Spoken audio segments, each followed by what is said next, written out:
Ya hemos visto que una señal aleatoria se puede modelar como si nosotros tuviéramos en cada instante de tiempo una diferente función de densidad de probabilidad o variable aleatoria como se le llama también.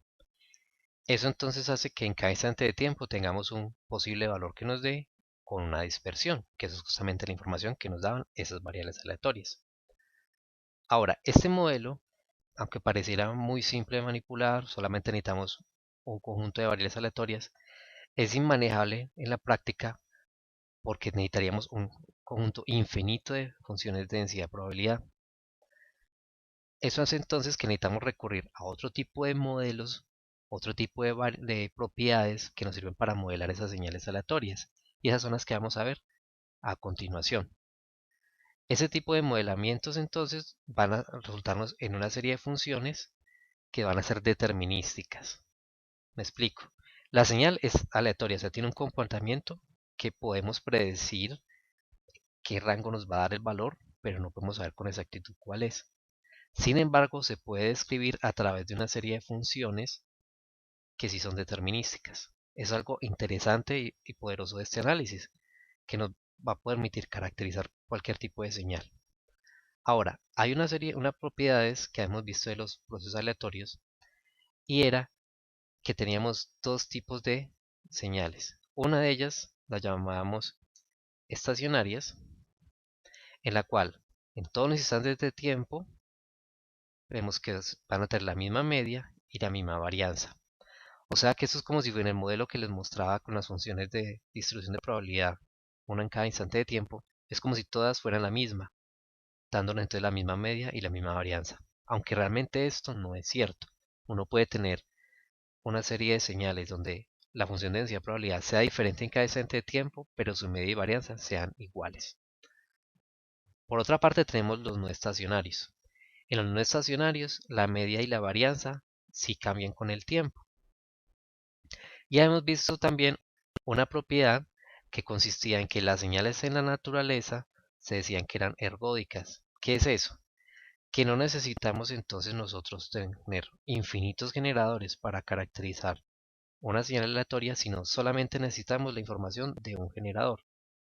O en otras palabras, solamente necesitamos la información de una señal aleatoria, con eso es suficiente para caracterizar ese ruido o esa señal aleatoria. Y eso lo vamos a utilizar justamente ahora, más adelante, en un ejemplo con MATLAB, donde tenemos solamente la información de una señal y con ella sacamos todas las propiedades.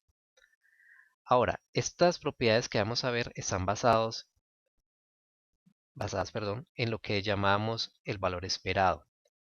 Donde el valor esperado, recuerden que nosotros cogíamos y en esta integral tomamos la función de densidad de probabilidad y la multiplicamos por la función g. Y esa función es la que nos aparecía como valor esperado de g de x. Hemos visto un ejemplo que el valor esperado de x, eso lo llamamos la media o el valor más probable. Vamos a mirar entonces ahora las propiedades que nos permiten caracterizar esto. Entonces recordemos, vamos a tener una señal aleatoria, la vamos a llamar x de t. El valor medio entonces de esa señal es muy similar a como miramos el valor medio de la función de densidad de probabilidad, pero aquí la vamos a llamar es como el valor esperado de x de t, no de x, sino x de t, la señal del tiempo.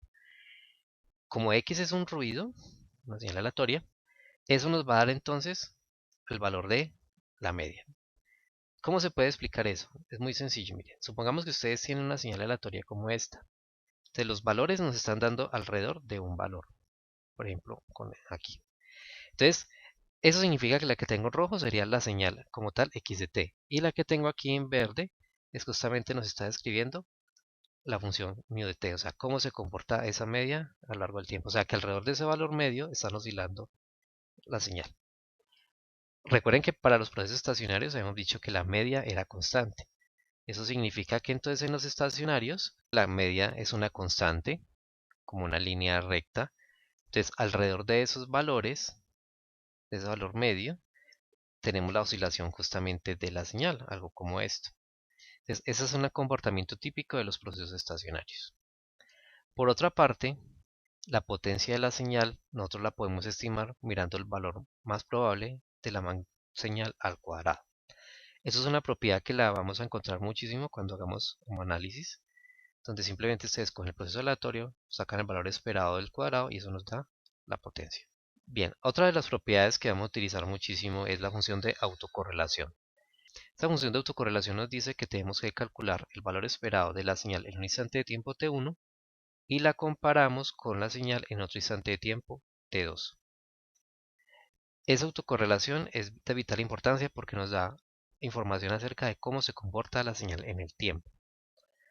Podemos mirarla de esa forma como t1 y t2, o simplemente podemos decir que t1 es t, y podemos decir que t2 es t más un tau.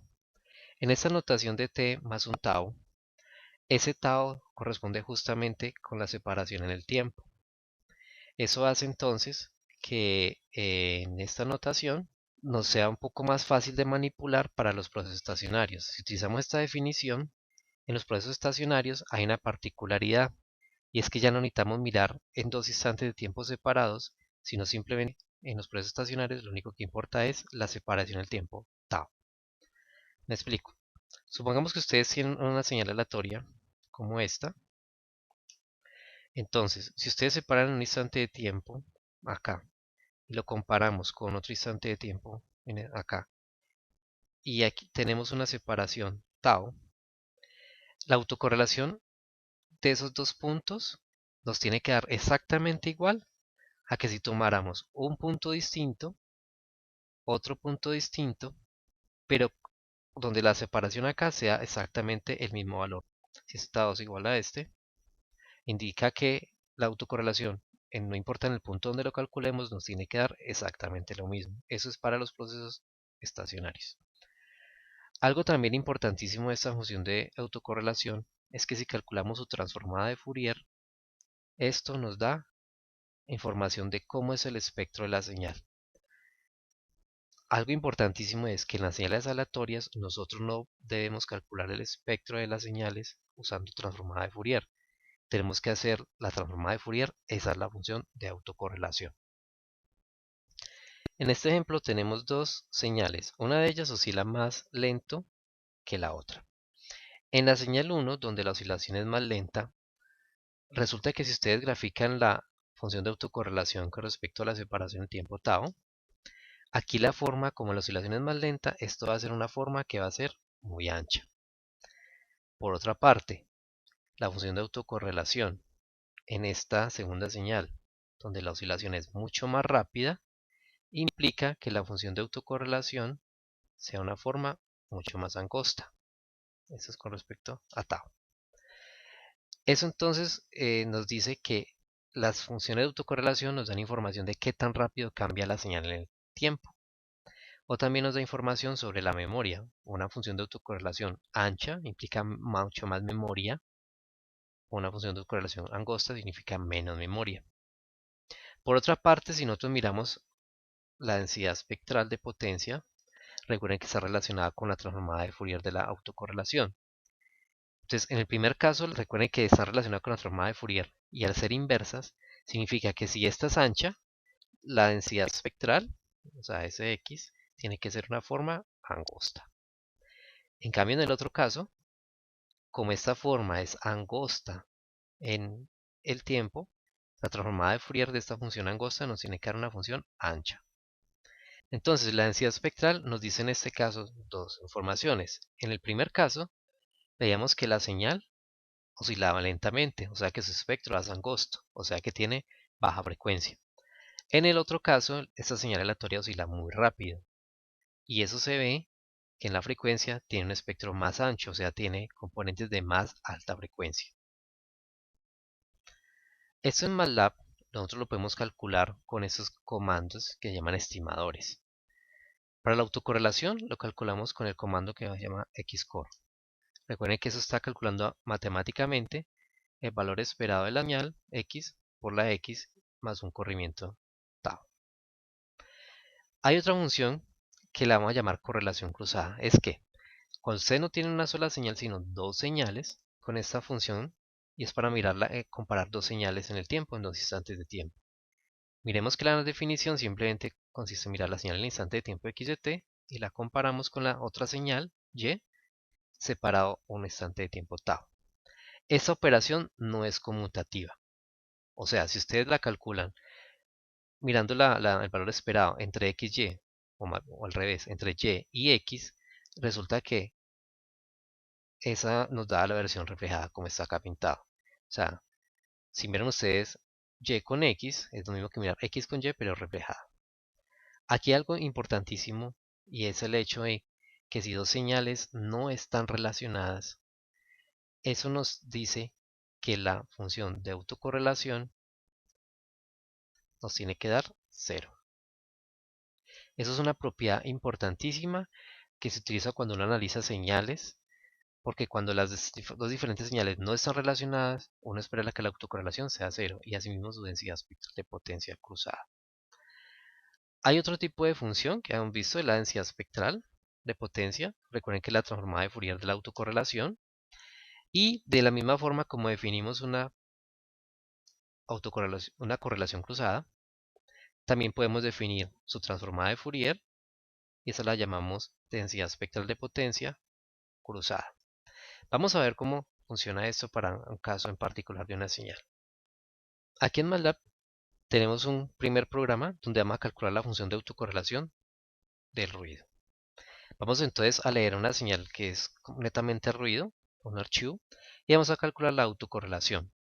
Para eso la vamos a calcular con el comando xcore, y este tau significa que es el máximo valor hasta el cual vamos a graficar el desplazamiento. Recuerden que tau es la separación en el tiempo. Por defecto, esto nos va a graficar, siempre xcore nos grafica entre el menos tau y tau que entreguemos. En este caso sería menos 50 a 50. Aquí tenemos entonces la función de autocorrelación de esta señal graficada a menos 50 a 50. Vemos que es una forma angosta. Y también vemos que está concentrada realmente alrededor de 0. De hecho, todas las funciones de autocorrelación, el valor más alto lo van a encontrar ustedes siempre en 0. Porque el valor de la autocorrelación en 0 es justamente lo que llamamos la potencia de la señal. Vamos a mirar entonces ahora cómo calcular el espectro. Habitualmente uno calcula el espectro con la FFT, igual como hemos hecho anteriormente. Vamos a mirar qué pasaría si graficamos el espectro no con la forma que les decía con la densidad espectral, sino con la FT. Aquí tenemos entonces el espectro calculado con la FFT. Recuerden que como es una FFT, pues la primera mitad del espectro es lo que nos interesa, la otra mitad es la parte negativa del espectro. Pero ustedes pueden ver que es un espectro que oscila unos valores grandísimos. O sea, esto, mejor dicho, es ruido. Aunque se ve un patrón, es una forma decreciente, eso no deja de ser como si fuera un comportamiento muy aleatorio. Entonces, por eso es que uno de las señales aleatorias realmente nunca debe calcular el espectro con la FFT. En su lugar se debe usar la densidad espectral de potencia. ¿De qué forma entonces calculamos esto? Primero creamos un objeto que llamamos spectrum. Vamos a usar este estimador que se llama Welch. Hay muchos más estimadores, aquí vamos a usar solamente este. Y simplemente ustedes usan un comando que se llama PSD, que es Power Spectral Density. Usan el objeto y le pasan la señal. Y luego simplemente se hace el plot de esa señal. Yo les voy a mostrar otra forma de hacer este mismo cálculo, pero con la densidad espectral de potencia cruzada. En este caso, calculamos entonces x con x. O sea, recuerden que la cruzada entre x y x pues nos tiene que dar la misma función. Entonces, esa es otra forma de calcularlo. Aquí en este caso, si necesitamos ya meter algo llamado la longitud de la ventana, necesitamos meter un traslape entre bloques y finalmente graficamos con plot. Vamos a mirar entonces ambos casos cómo nos dan. Este primer caso es con la densidad espectral de potencia calculada con PSD, con el estimador de Welch. Vemos aquí entonces que esta forma de línea ya es una forma de línea limpia, ya no tiene esas oscilaciones ruidosas como veíamos con la FFT. Y PSD hay que tener en cuenta una cosa, esto no lo grafica el eje X, si ustedes ven nos dice que unidades está en frecuencia normalizada. Recuerden que la frecuencia normalizada se grafica de 0 a pi, o sea este 1 corresponde a pi. Y recuerden que pi era la mitad de la frecuencia de muestreo. O sea que si ustedes hacen una medición acá, por ejemplo para mirar el punto donde se cae 3 decibeles, este valor que midamos nos tiene que dar entonces en unidades en frecuencia normalizada. Y para llevarlo a frecuencia en Hz, pues hacemos el cálculo al revés. Vamos a mirarlo. Bien, entonces aquí vemos que en este punto en particular vale menos 38 decibeles. Entonces el punto de menos 3 decibeles serían restarle otros 3, o sea 41. Si buscamos el punto donde cae 41, entonces vamos a tomar este valor. Aquí tenemos menos 41 decibeles, punto 6719. Recuerden que eso está en frecuencia normalizada, donde el 1 corresponde a la mitad de la frecuencia de muestreo. Entonces ustedes simplemente multiplican. Si la frecuencia de muestreo fueron 10.000, la mitad serían 5.000. O sea que este punto 1 corresponde a 5.000 Hz. Entonces simplemente cogen, multiplican el 5.000 por punto 67 y eso les va a dar la frecuencia. En particular, para este caso, ustedes hacen el cálculo y les da 3.300 Hz. O sea que esta señal tiene un ancho de banda de 3.300 Hz. A pesar de que sea aleatoria, tiene un comportamiento, como vemos en el espectro, de tipo determinístico. Este es el espectro calculado ya con PSD. Esto nos da una forma un poco más ruidosa por la forma del estimador que utiliza CPSD, pero también tiene el mismo comportamiento.